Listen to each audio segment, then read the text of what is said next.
las instrucciones finales, ¿verdad? De parte de Pablo para esta iglesia. Y vimos, ¿verdad? Como hay un versículo aquí que acaban de memorizar. Vimos en la semana pasada, vimos los 5 pasos, ¿verdad? Los 5 pasos que Pablo les da a ellos, ¿verdad? Y casi que con estos 5 pasos pudiéramos terminar. Casi que con estos 5 pasos, ¿verdad? Estamos listos para alcanzar la madurez espiritual.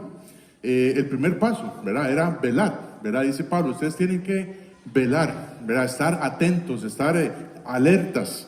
Y veíamos 6 cosas. Veíamos 6 cosas que Pablo quiere que los corintios velaran. ¿Verdad? En primer lugar, tenían que velar por el diablo, ¿verdad? Porque dice la Biblia en 1 Pedro 5:8 que el diablo anda como león rugiente, buscando a quien devorar. Entonces nosotros también como cristianos tenemos que estar velando ante los ataques, estar alertos, ¿verdad? Estar despiertos. Teníamos que estar velando por las tentaciones. Los cristianos, muchas veces los cristianos parece que estamos dormidos y estamos esperando que llegue la tentación para de una vez caer en la tentación. En eso tenemos que estar velando. Tenemos que estar velando también en la oración, hacer un esfuerzo, ¿verdad? Por orar. Tenemos que estar velando, y aquí ya no me acuerdo tanto. Tenemos que estar velando para que no seamos muertos espiritualmente, ¿verdad? Que estemos vivos, ¿verdad? Dice la Biblia en Apocalipsis, decía Dios, ¿verdad? A las iglesias, a esta iglesia de Sardis, ustedes tienen nombre de que viven, pero están muertos. Y muchas veces somos así, somos cristianos, tenemos nombre de que vivimos por toda la eternidad y estamos muertos espiritualmente. También veíamos que necesitamos estar velando, ¿verdad? Porque un día de estos el Señor viene por nosotros. Y tenemos que estar velando, preparándonos en la palabra de Dios, porque tenemos que estar firmes para defender nuestra fe. También y ese es precisamente el segundo paso, tenemos que estar firmes en la fe. Y para eso nos habla de que tenemos que estar creciendo en el conocimiento y en la gracia de Dios. En tercer lugar, decía Pablo que ustedes tienen que portarse varonilmente. Ustedes tienen que portarse varonilmente, ser hombres, ser maduros. Y aquí, por supuesto, podemos incluir a los hombres y también a las mujeres, para que tomemos las cosas de Dios en serio. También, en cuarto lugar, tenemos que hacer un esfuerzo, esforzarnos para leer la Biblia, para orar, para estar en comunión con Dios, para evangelizar, para discipular. Se necesita hacer un esfuerzo, ¿cierto o no?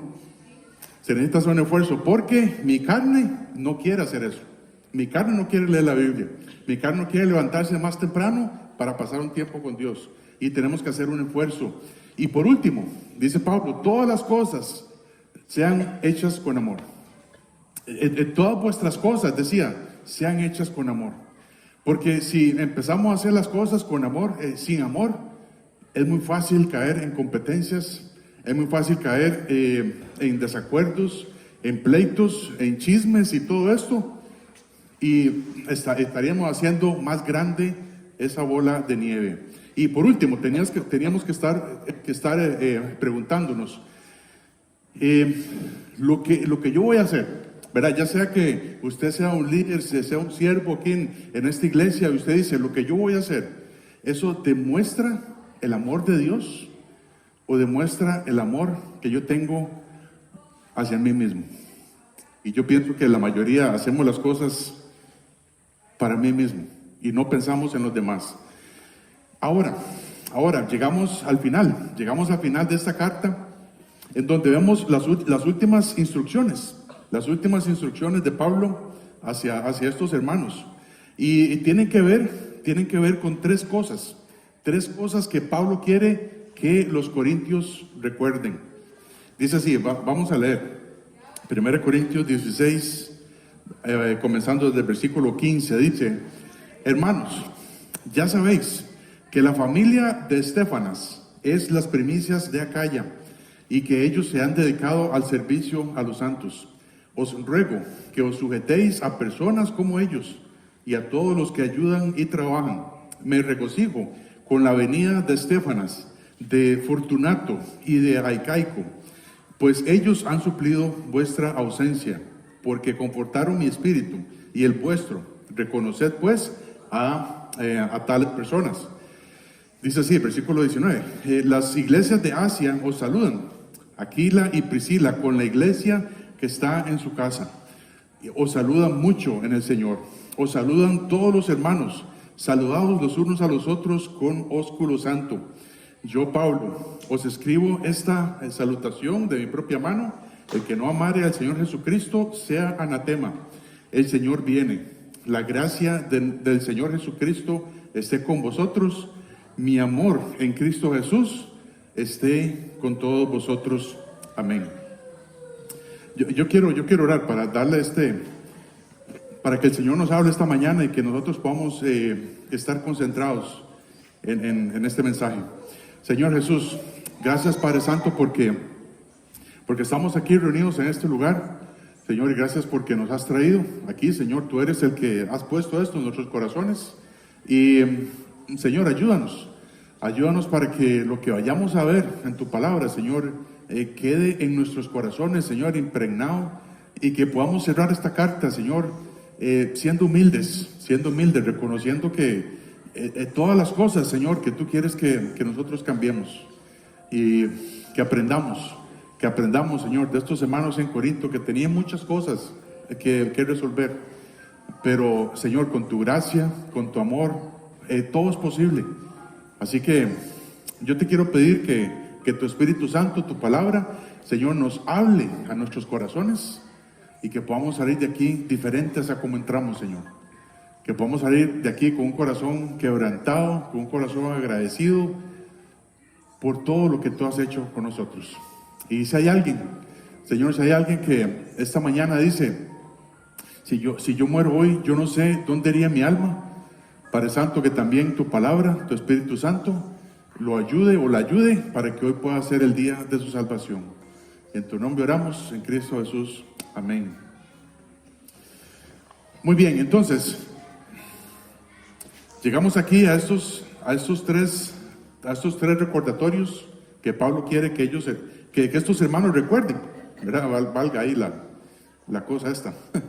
Entonces, en primer lugar, Pablo quiere que recuerde que tienen que sujetarse.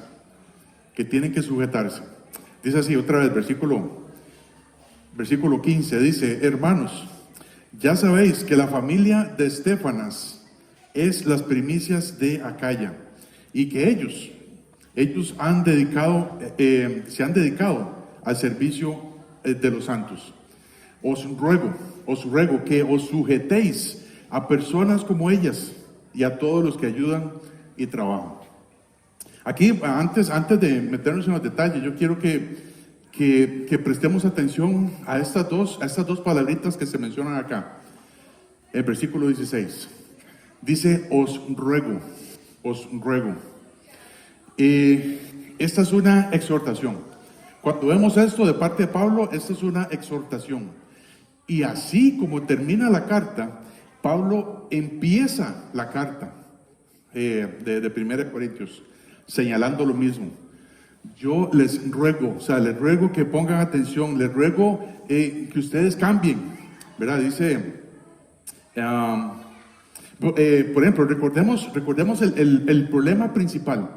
El problema principal de todos estos hermanos en Corinto era la falta de sumisión al señorío de Cristo Jesús. Es decir, por eso es que ellos decían: no, es que unos son de Pablo, unos son de Apolos, unos son de Cefas, unos son de Apolos, todo esto.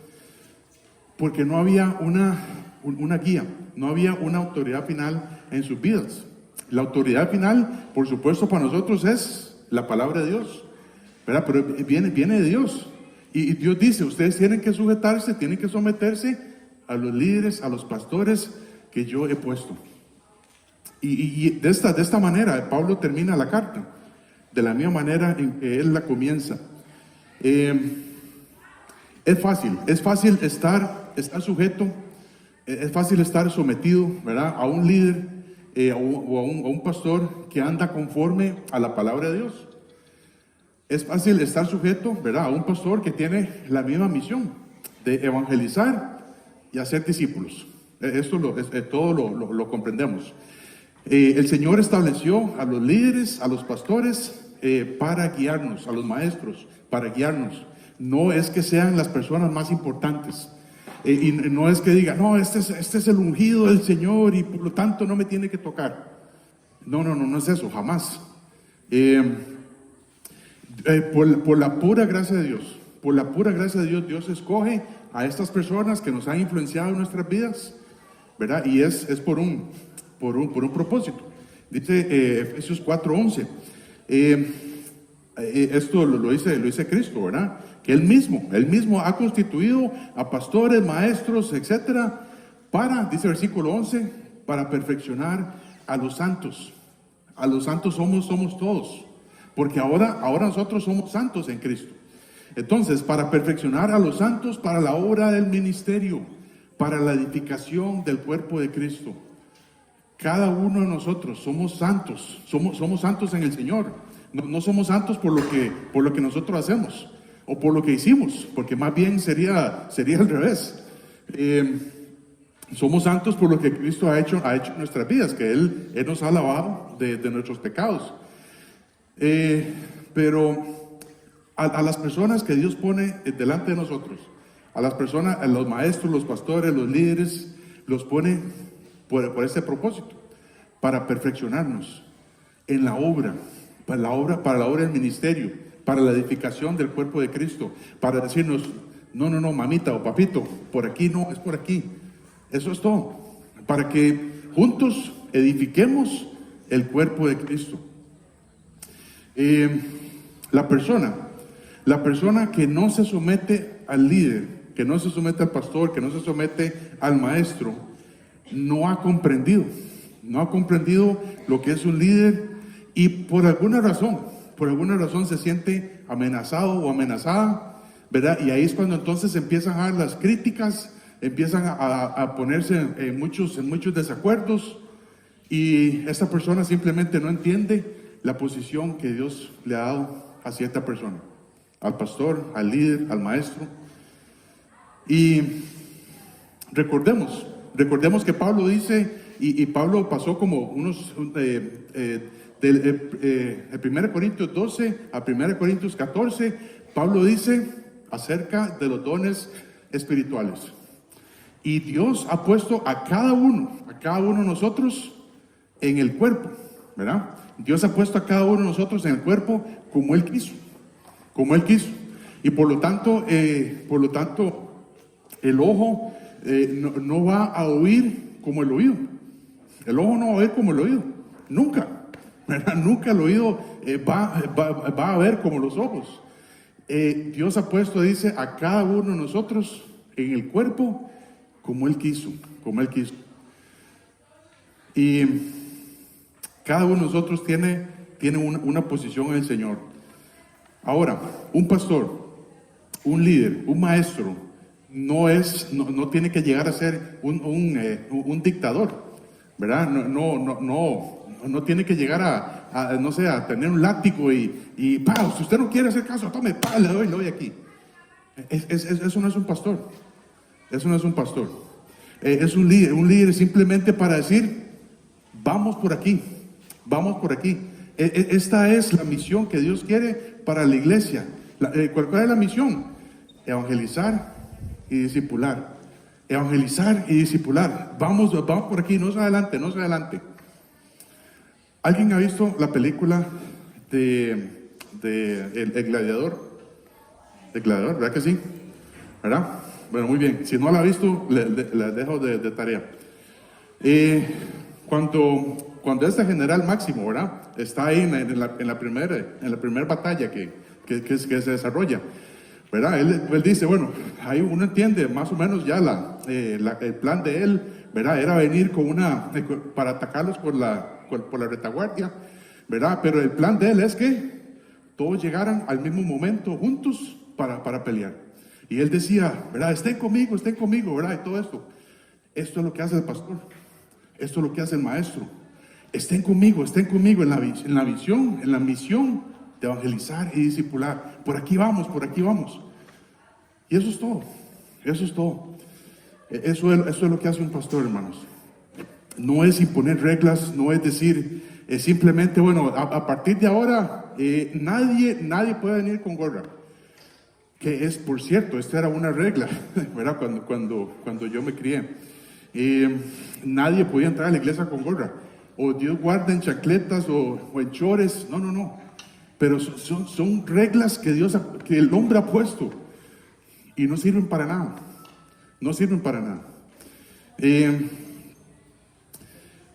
Entonces, por supuesto, va a haber cosas que simplemente no vas a estar de acuerdo.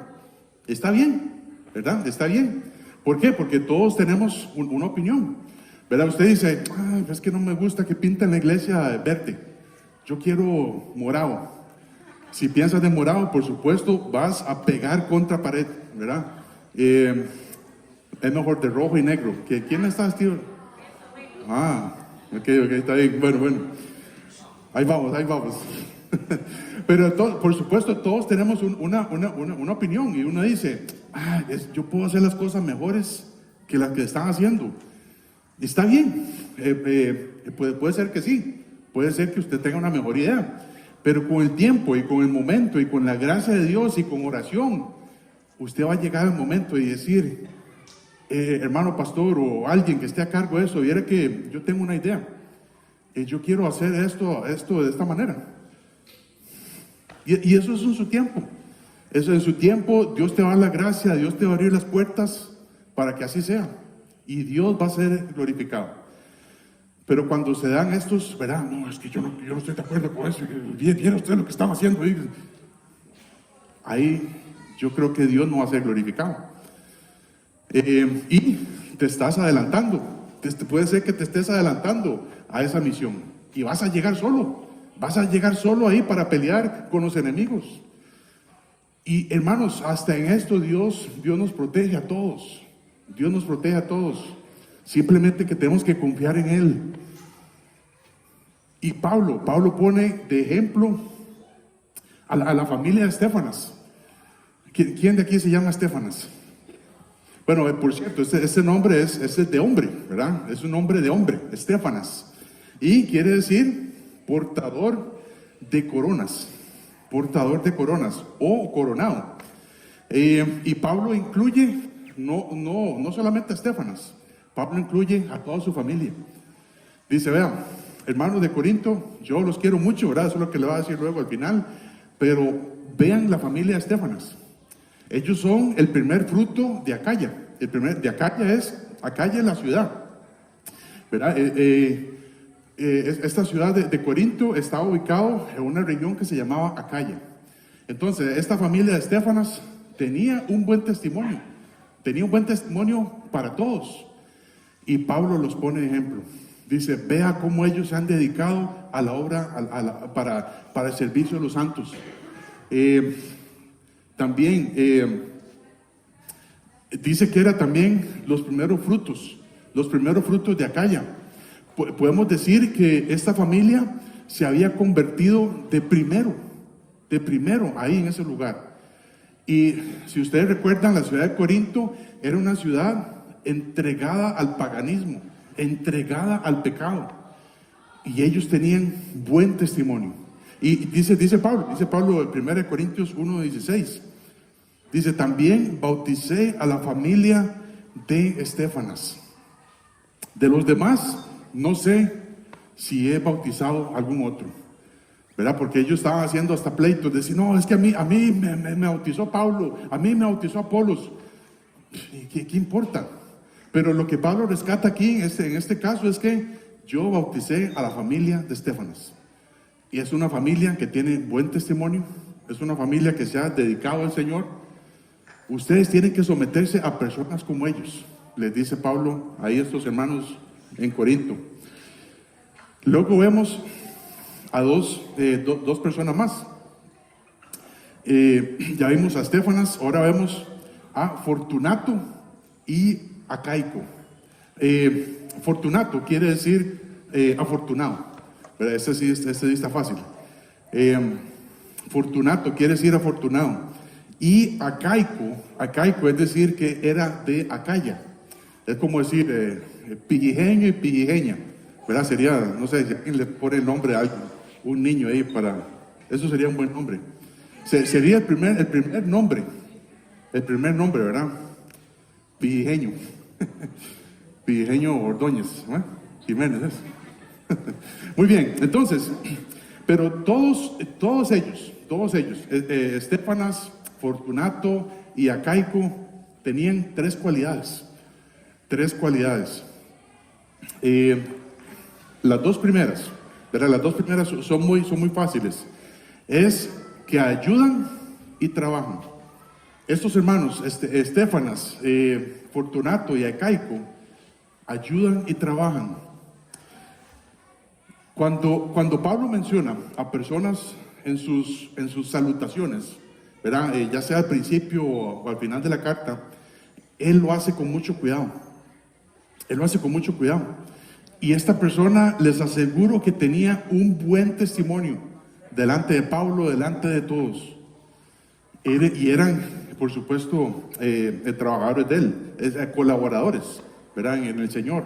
Dice Pablo, ¿verdad? Cuando él estaba hablando acerca de los dones espirituales, 1 Corintios 12:28, dice, y aún nos puso Dios en la iglesia, primeramente apóstoles, luego profetas, luego los terceros maestros, luego los que hacen milagros, después los que sanan y los que ayudan. Ya vemos que cuando Pablo menciona que es un don ayudar. En este lugar, pensando aquí en la iglesia del norte, yo sé que hay muchas personas que ayudan y trabajan. Y la forma en que alguien puede, dice, bueno, pero Pablo dice entonces, aquí está la familia de Estefanas, ellos se han dedicado mucho al Señor, ellos han dedicado al servicio de los santos, ustedes tienen que someterse a personas como ellas. ¿Cómo es que entonces alguien puede someterse a alguien? Es simplemente siguiendo las reglas. Por ejemplo, si alguien está ayudando y trabajando acá en la limpieza, y dice esa persona, vea, yo quiero que ustedes pongan la basura en ese lugar, ¿verdad? Que por cierto, allá está, es un estañón de color rojo, ¿verdad? Que tiene una bolsa negra. ¿Ven? Rojo y negro, ya vamos aprendiendo. Entonces, ese estañón, ahí se echa la basura. Entonces, la forma que nosotros nos sometemos a estas personas es obedeciendo y poniendo la basura en su lugar. Y los hermanos que se dedican también al servicio del café, del refrigerio, ¿verdad? La persona dice, vea, hoy solamente trajimos un bollo para cada uno. Entonces alguien dice, bueno, yo me quiero llevar 2 bollos. No, es simplemente seguir las reglas, un bollo para cada persona. Pues yo creo que nunca, ¿verdad? Nunca lo hemos hecho, un bollo para cada, sería demasiado. Pero simplemente es decir, bueno, aquí hay un café para cada uno. Y si sobra, vamos y terminamos todo. Pero es simplemente llevar la fiesta en paz y someterse a las reglas. En el bus, ¿verdad? En el bus o en la buseta, es decir, vean, no se monten comiendo, no se monten tomando café. Y hay muchos que no se someten, que llegan comiendo lo que sea y los desastres que luego dejan en el bus, en la buseta o aquí, es increíble. Por eso, solo por eso, por no querer someterse. Entonces, para ayudar y trabajar, hermanos, la persona que lo hace, la persona que ayuda y trabaja, lo hace o debería hacerlo para el Señor, ¿verdad? Debería hacerlo para el Señor y con gracia decirle, vea, por favor, por 96ª vez, otra vez, no rieguen el café ahí, tengan cuidado, boten la basura en su lugar, etcétera, etcétera, ¿verdad? No vamos a andar con látigo o quitándonos la chancleta para pegarle ahí, que no hagan caso. Los que ayudan y trabajan están haciendo su trabajo de corazón para el Señor. Dice así, Hebreos 6:10. Hebreos 6:10 dice, porque Dios no es injusto. Dios no es injusto para olvidar vuestra obra y el trabajo de amor que habéis mostrado hacia su nombre, habiendo servido a los santos y sirviéndoles aún. Usted sabe que el primero que nos ve en servir, ¿quién es? Es Dios. Dios es el primero que nos ve. Y recordemos, ¿verdad? Recordemos que Dios va a pasar todas nuestras obras, ¿verdad? Por un horno de fuego, ¿verdad? Cuando lleguemos al cielo, ¿verdad? Obviamente no estamos hablando de la salvación, estamos hablando de las obras que Dios me va a juzgar por las que hice o no hice. Y a Dios le interesa la calidad del servicio que nosotros estamos dando. Recordemos que Dios conoce nuestros corazones y Él sabe la calidad de nuestro servicio. ¡Ey! Va para allá. Gracias. Muy bien, ahora sí. Bueno, Dios conoce nuestros corazones. Ahora, dice el versículo 17, ¿verdad? Ya vemos las dos cualidades primeras, los que ayudan y trabajan. Ahora hay una tercera cualidad. Dice el versículo 17, me regocijo con la venida de Estéfanas, de Fortunato y de Acaico, pues ellos han suplido vuestra ausencia, porque confortaron mi espíritu y el vuestro. Reconoced pues a tales personas. Pablo quiere que reconozcamos a las personas que ayudan y trabajan, pero en tercer lugar, que confortan el espíritu. Pablo antes, bueno, en muchos casos, ¿verdad? Por ejemplo, en el libro de Filemón, ¿verdad? Que es si tú no sabías que hay un libro que llama Filemón, ahora ya lo sabes. Filemón es la última carta, ¿verdad? Que se registra que Pablo escribe, ¿verdad? A la iglesia. Y dice Filemón capítulo 1, versículo 7, dice, pues tenemos gran gozo y consolación en tu amor, porque por ti, oh hermano, han sido confortados los corazones de los santos. Y este es un testimonio que tenía este hermano Filemón, este don de confortar los corazones de los santos. Qué importante que es esto que aprendamos. Si usted quiere aprender algo hoy, si usted quiere llevarse algo hoy para la casa, eso es algo muy práctico, que aprendamos a cómo confortar en lugar de cargar los corazones. Por ejemplo, confortamos los espíritus o confortamos los corazones cuando oramos los unos por los otros y decirle, vea hermano o hermana, hay una petición por la cual usted quiere que yo ore durante la semana. Esto es confortar los corazones, ¿verdad? Porque sabemos que si Dios nos contesta, uno piensa, mira, pero sí, esta petición yo se la di a un hermano y Dios la contestó. Cuando oramos por las necesidades de otros hermanos, cuando nos preocupamos por su bienestar espiritual, cuando leemos la Biblia con ellos, cuando compartimos nuestros devocionales con otros hermanos, cuando visitamos a alguien, cuando llamamos a alguien, cuando nos interesamos en alguien, estamos confortando los corazones de las personas en lugar de cargar los corazones de las personas. ¿Cuándo es que nosotros podemos cargar los corazones de otros? Cuando nos reunimos, pero para criticar, para quejarnos de otros hermanos, para chismear de otros hermanos, o de algo que está pasando en la iglesia. ¿Viste cómo llegó aquí fulano? Esto es cargar los corazones, en lugar de confortar los corazones de los hermanos. Y Pablo dice, vea, estas tres cualidades son muy importantes. Los que ayudan, los que trabajan Qué bueno que lo hacen para el Señor, ¿verdad? El Señor también va a ver nuestro corazón, pero las personas, sí, las personas que confortan son muy importantes. Pablo, cuando él escribió esta carta, él no pudo ir, ¿verdad? Por eso es que cuando llegan Estéfanas, cuando llega Fortunato y Acaico, Pablo les dicta, ¿verdad? Y ellos llevan de vuelta la carta para Corinto.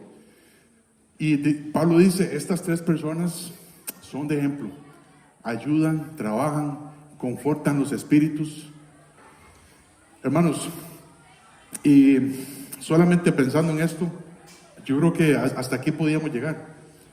Que nosotros tenemos que entender la necesidad que tenemos cada uno de nosotros de confortar los espíritus en lugar de cargar los espíritus.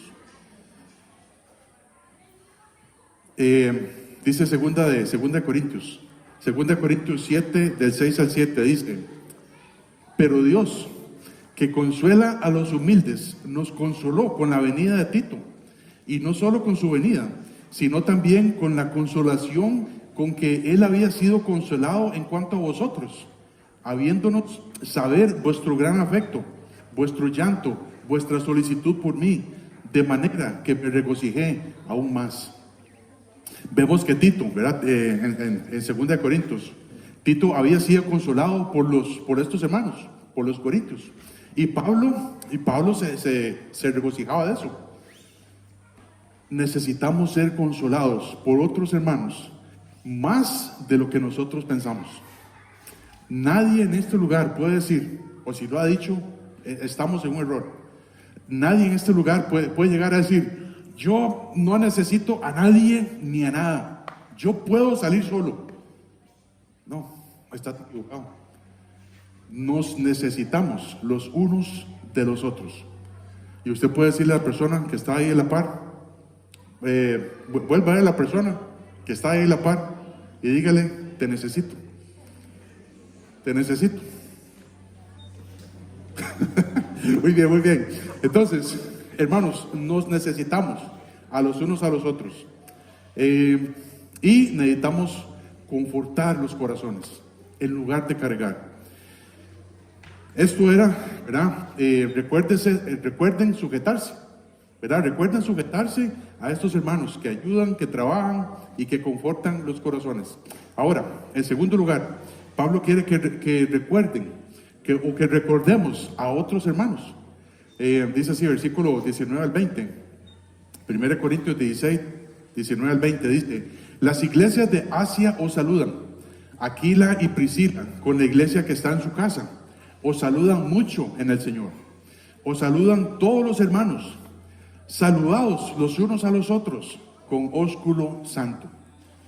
Ese ósculo santo, ¿verdad? Es lo que nosotros hacemos, ¿verdad? Nos saludamos, ya sea de beso en el cachete, ¿verdad? Solo en el cachete, ¿verdad? No, que no pase de ahí. Pero esto es lo que Pablo está diciendo. Ahora, estas iglesias en Asia, ¿verdad? Estas iglesias en Asia fueron las iglesias que Pablo mismo había fundado. Dice en Hechos 19, versículo 10. Hechos 19, 10 dice: así continuó por espacio de 2 años, de manera que todos los que habitaban en Asia, judíos y griegos, oyeron la palabra del Señor. Pablo había pasado, ¿verdad?, 2 años, y en esos 2 años él estableció iglesias, unas iglesias que quedaban ahí en Asia. Y él dice, ¿verdad?, él menciona aquí a Aquila y Priscila. Aquila y Priscila, Aquila es un nombre de un hombre, ¿verdad? Aquila y Priscila, su esposa. Este matrimonio había trabajado, Pablo los había conocido antes de empezar ahí la iglesia en Corinto. Y con ellos fue con que comenzó la iglesia allá en Corinto. Él decía en Hechos, bueno, acerca de esto, Hechos 18 del 1 al 3. Hechos 18 del 1 al 3 dice: después de estas cosas, Pablo salió a Atenas y fue a Corinto. Y halló a un judío llamado Aquila, natural del Ponto, recién venido de Italia con Priscila su mujer, por cuanto Claudio había mandado a todos los judíos que saliesen de Roma. Fue a ellos, ¿verdad? Pablo fue a ellos, a Aquila y Priscila.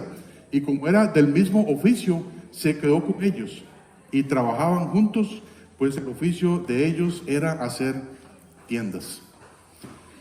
Pablo trabajó con ellos. Pablo trabajó con ellos haciendo tiendas. Y hermanos, cuando no es cierto que cuando usted tiene un compañero de trabajo, usted llega a conocer a esa persona, ¿verdad que sí? Bueno, eso es lo usual, ¿verdad? ¿Por qué? Porque pasamos más de 8 o 10 horas, ¿verdad? Ahí, bueno, cuando uno trabaja en la oficina, ¿verdad? Ahora trabaja casi, hay muchos que trabajan en la casa, ¿verdad? Yo sé. Pero cuando uno trabaja con alguien, es fácil conocerlo.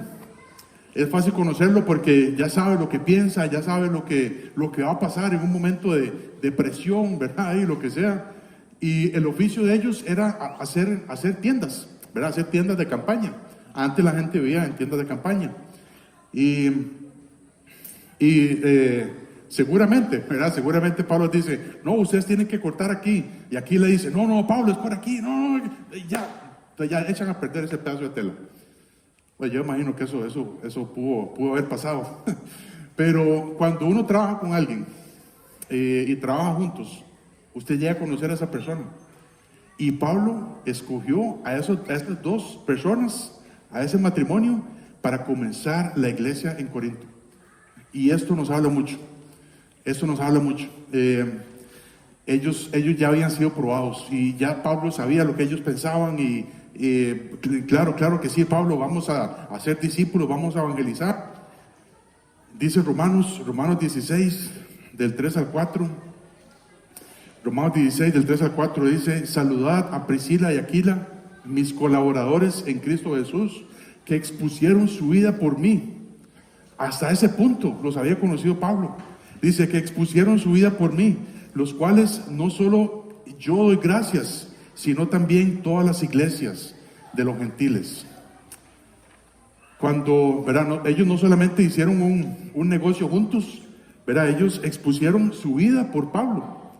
Recordemos que cuando la costumbre de Pablo era llegar a algún lugar, ¿verdad? Llegar a un lugar en Roma, lo que sea, y buscar ¿qué? ¿Alguien me puede decir qué buscaba Pablo? La sinagoga, muy bien. Pablo buscaba la sinagoga de los judíos, ¿verdad? Donde los judíos estaban reunidos. Entonces, cada vez de que ellos se reunían, ¿verdad? Los sábados, ellos se reunían y ahí Pablo les predicaba el evangelio. Y a muchos judíos no les gustó esa forma de que Pablo fue a ellos. Pero cuando Pablo fue ahí a Corinto, él hizo lo mismo. Él buscó la sinagoga y ahí estaban. ¿Quién estaba ahí? Aquila y Priscila con Pablo. Y dice, ellos expusieron su vida. ¿Por qué? Porque el pleito, o varios pleitos seguramente se volvieron incandescentes, que hasta ellos también pensaban que iban a morir, porque pensaban que los iban ahora ahí a apedrear. Y entonces, hoy en día, hermanos, hay muy pocas personas que hacen eso, que arriesgan sus vidas por la causa de Cristo. Hay muy pocos que dejan trabajos, que dejan familias en otro lugar, ¿verdad? No hablando de esposo y esposa, ¿verdad? No, hablando de padre y a madre, ¿verdad? Que exponen su vida, exponen su carrera, exponen su tiempo. Hay pocas personas que hacen eso ahora. Y esas personas valen oro. Porque hacen el trabajo no solamente para Dios, lo hacen hasta que sus vidas se vean en peligro. Hay muy pocos que hacen eso ahora. Ellos también conocían la doctrina, ¿verdad? Aquila y Priscila conocían la doctrina de parte de Pablo, que hasta dirigieron a Apolos, ¿verdad? Para corregirse y llegar a ser el líder que Apolos fue. Dice en Hechos 18:26. Hechos 18:26 dice, y comenzó a hablar con denuedo en la sinagoga, hablando de Apolos, ¿verdad? Pero cuando le oyeron Priscila y Aquila le tomaron aparte y le expusieron más exactamente el camino de Dios, porque Apolo estaba predicando el bautismo de Juan el Bautista. Entonces ellos llegan y le dicen a Apolos, es que algo pasó, y fue que Cristo resucitó, ¿verdad? Y ahora ellos les ponen el verdadero evangelio, y Apolos fue de gran ayuda ahí en Corinto y en todo lugar donde él fue. Hermanos, ellos eran muy útiles, en el servicio a Dios. Y entonces, dice Pablo, recuerden sujetarse. Corintios, recuerden someterse a personas que ayudan, que trabajan, que confortan los espíritus, ¿verdad? Recuerden a otros hermanos, ¿verdad? Que ellos hasta exponen su vida, ¿verdad? Por causa del evangelio. Recuerden a otras iglesias. Hermanos, si usted tiene a cristianos en otros países, en otras iglesias, escríbanle, diga, hermano, ¿qué puedo orar por usted? Eso es valiosísimo, Entonces, para que podamos llegar a ser también de útil a otros, no solamente aquí, sino en otros lugares también. Y ahora, en último lugar, Pablo dice, recuerden el amor que yo les tengo. Y recuerden el amor de Pablo. Dice el versículo 21, primera de Corintios 16, 21, dice, yo Pablo, os escribo esta salutación de mi propia mano. El que no amare al Señor Jesucristo sea anatema. El Señor viene. La gracia del Señor Jesucristo esté con vosotros. Mi amor en Cristo Jesús esté con todos vosotros. Amén. Esta carta, ¿verdad? Fue escrita por Pablo, ¿verdad? Y como ya sabemos, Pablo dictaba y alguien más escribía. En este caso, la carta de 1 Corintios fue escrita cuando Pablo dictaba, ahí estaban estas tres personas, Estéfanas, Fortunato y Acaico. Entonces eso también nos habla de que ellos eran hombres fieles, ¿verdad? Hombres fieles a la palabra que Pablo les estaba dictando, ¿verdad? Es muy... ellos tal vez hubieran pensado, no, Pablo, pero es que yo creo que usted se equivocó a escribirles tanto esto, porque no, nada más escriba y punto. Y hermanos, estas palabras que vemos aquí en Corinto, o en primera y segunda de Corintios, son palabras que Dios las va a preservar. ¿Para cuándo? ¿Para cuándo Dios va a preservar estas palabras? Para siempre, ¿verdad? Para siempre. Y eso también nos habla algo, ¿verdad? Que estas personas eran fieles y Dios también las usó, ¿verdad? Para preservar estas palabras para siempre. El saludo que Pablo hace, ¿verdad? Y en esto Pablo también en otras cartas nos dice esto. El saludo que Pablo hace, él mismo lo escribe, ¿verdad? Él mismo escribe este parrafito. Vemos cómo Pablo también se despide así de los Gálatas, de los Colosenses y también en segunda de Tesalonicenses. Dice también, rápidamente, en Gálatas 6:11 dice, mirad con cuán grandes letras, ¿verdad? Mirad con cuán grandes letras os escribo de mi propia mano. En el libro de Colosenses 4:18 dice, la salutación de mi propia mano. Acordaos de mis prisiones, la gracia sea con vosotros, amén. Luego dice, segunda de Tesalonicenses 3:17, la salutación es de mi propia mano, de Pablo, que es el signo en toda carta mía, así escribo. Dice la Biblia, ¿verdad? Dice la Biblia que Dios ha preservado su palabra, y esta palabra, la palabra de Dios, ha sido escrita por sus santos hombres, ¿verdad? De Dios, siendo inspirados por el Espíritu Santo. Y uno dice, híjole, hasta un saludo es inspirado por Dios. ¿Sí? Sí. Cada palabra que Dios ha escogido en este libro, hermanos, es con un propósito, y un propósito eterno. Y Recordemos que Pablo nos ha dejado un saludo, recordemos que Cristo nos ha dejado un saludo, y también tenemos que saludar a otros hermanos. Y esto es muy, muy importante también. Dice el versículo 22, el que no amare al Señor Jesucristo sea anatema, el Señor viene. Cuando el Señor Jesucristo regrese por su iglesia, el que no le ame, ¿verdad? El que no ame al Señor, es decir, es aquella persona que no es cristiana, que no se ha arrepentido de sus pecados, que no ha puesto su fe en el hecho de que Cristo murió por esa persona. Esa es la persona que no ama al Señor. Esa es la persona que no ama al Señor, es decir, alguien que no es cristiano. Y Pablo dice, en el momento en que venga Cristo, si alguien no tiene a Cristo, que sea anatema. Esta palabra anatema es muy dura. Esta palabra quiere decir maldito, condenado al infierno. Esta palabra es durísima, ¿verdad? Entonces, si usted está aquí esta mañana y usted dice, yo no sé si yo conozco al Señor, yo no sé si yo me he arrepentido de mis pecados, yo no sé si yo creo que Jesucristo es el Señor y Salvador. Si usted no lo cree, hoy es el día de salvación. Y no se vaya a este lugar si no conoce al Señor. Para los que ya somos hijos de Dios, que ya creemos en Jesucristo como nuestro Señor y Salvador, ¿cuál es la forma en que amamos al Señor? ¿Cuál es la forma en que amamos al Señor? Dice, el que no amare al Señor Jesucristo. Sí, el que no es cristiano, ¿verdad? Que sea anatema. Pero un cristiano debería amar a su Señor. Un cristiano debería amar a su Señor. Dice Juan 14:15, si me amáis, guardad mis mandamientos. Si me amáis, guardad mis mandamientos.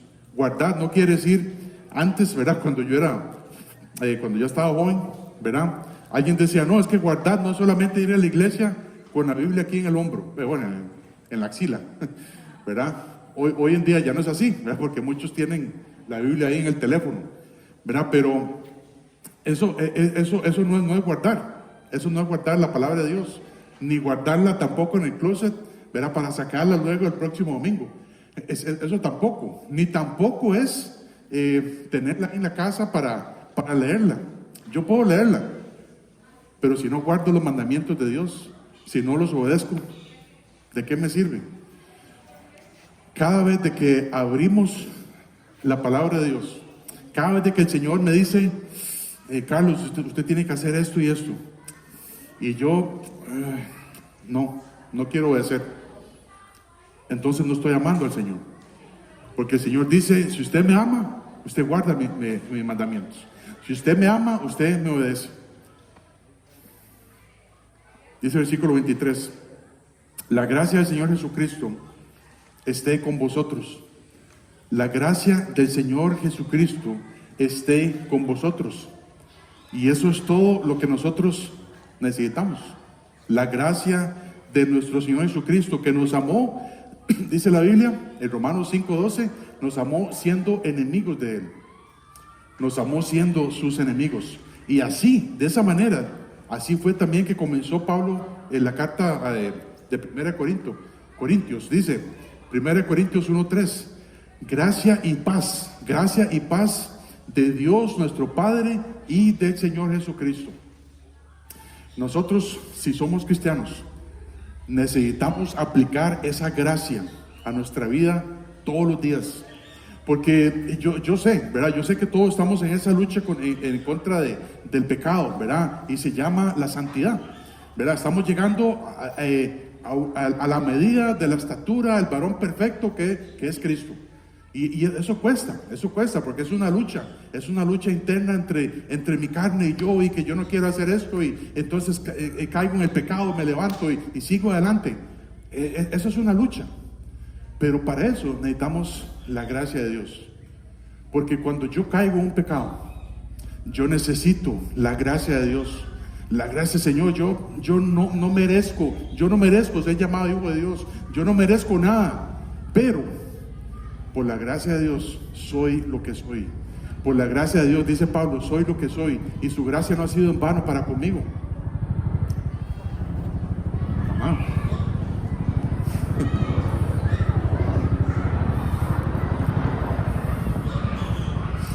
Está interesante ese helicóptero. Muy bien. Entonces, necesitamos la gracia de Dios para que nos salve, ¿verdad?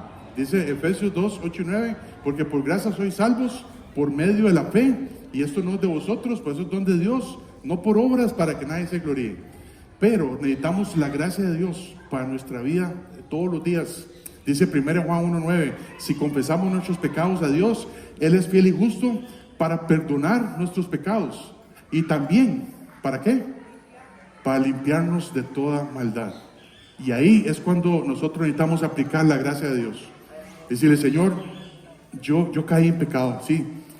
Hay un tiempo de arrepentimiento, pero yo necesito levantarme. Yo necesito levantarme y aplicar la gracia de Dios, porque esa gracia de Dios me va a llegar a hacer lo que el Señor quiere que yo sea, a ser como Él. Y dice así, versículo 24. 1 Corintios 1, 24 dice, mi amor en Cristo Jesús esté con todos vosotros, amén.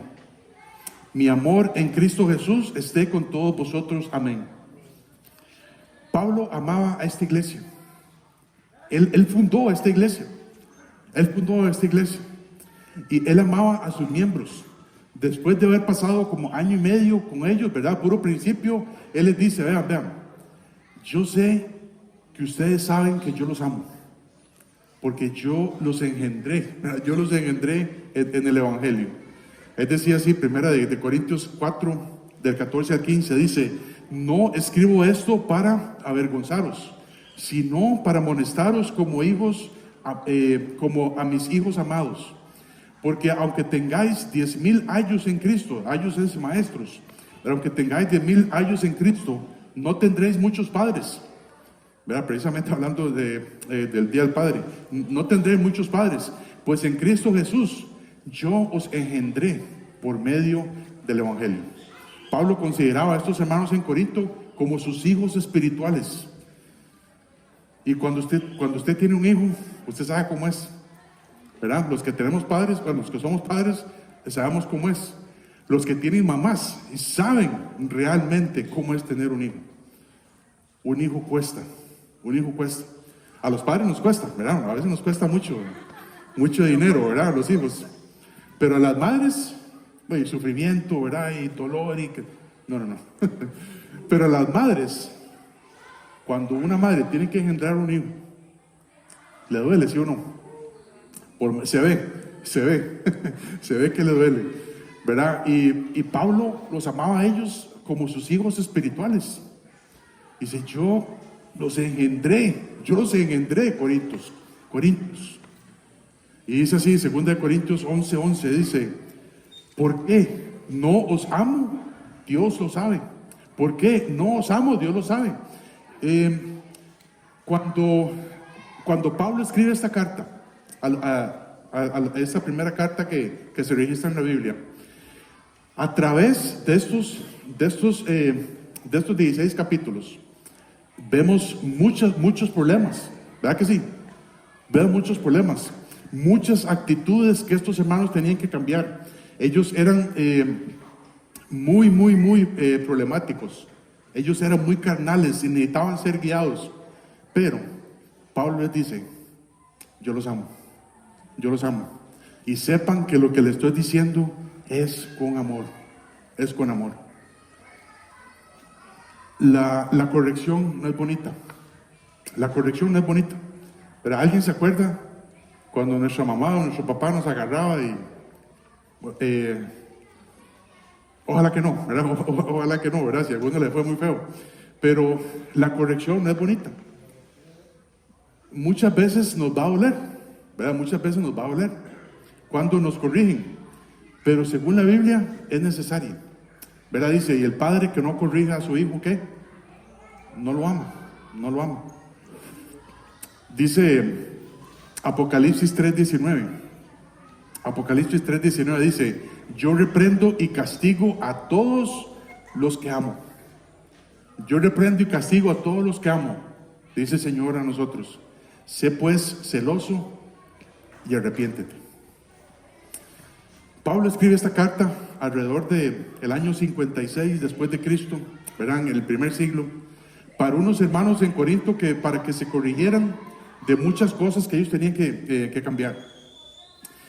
Y a pesar de ser una iglesia con influencias paganas, con muchos hermanos débiles que se dejaban también influenciar por falsos maestros, con muchos otros cristianos que eran carnales, que eran niños en Cristo, que eran inmaduros espirituales, desordenados, pleiteros, tacaños, glotones, borrachos e inmorales, aún así seguían siendo cristianos. Aún así seguían siendo cristianos, lavados con la sangre de Cristo Jesús. Pablo les dice esto, les dice todo esto para que se corrijan, y en eso demuestra su amor para ellos. Pero estos hermanos en Corinto tenían que hacer algo, tenían que corregirse. Pablo les escribe por lo menos 7 grandes problemas que había ahí. Hermanos, en Cristo hay esperanza. En Cristo hay esperanza. Y no importa si usted es un cristiano carnal o si está saliendo apenas del cascarón, ¿verdad? Tenemos que corregirnos. Hay muchas cosas que todavía necesitamos dejar. Si después de 63 mensajes, esto es lo que llamamos en Corintios, en 1 Corintios, 63 mensajes. Si después de estos 63 mensajes no aprendimos nada, yo no sé qué más tiene que pasar para que nos demos cuenta de dónde estamos. Sí, yo sé que el Señor te ha hablado, porque Él me ha hablado a mí. Y yo, como les he dicho en varias ocasiones, yo soy el primero. Yo soy el primero en la lista que tengo que dejar cosas. Pero hermanos, si el Señor le habló esta mañana, ¿qué es lo que tenemos que hacer? ¿Qué es lo que tenemos que hacer si el Señor nos habló? Corregirnos, es ser obediente. Oremos.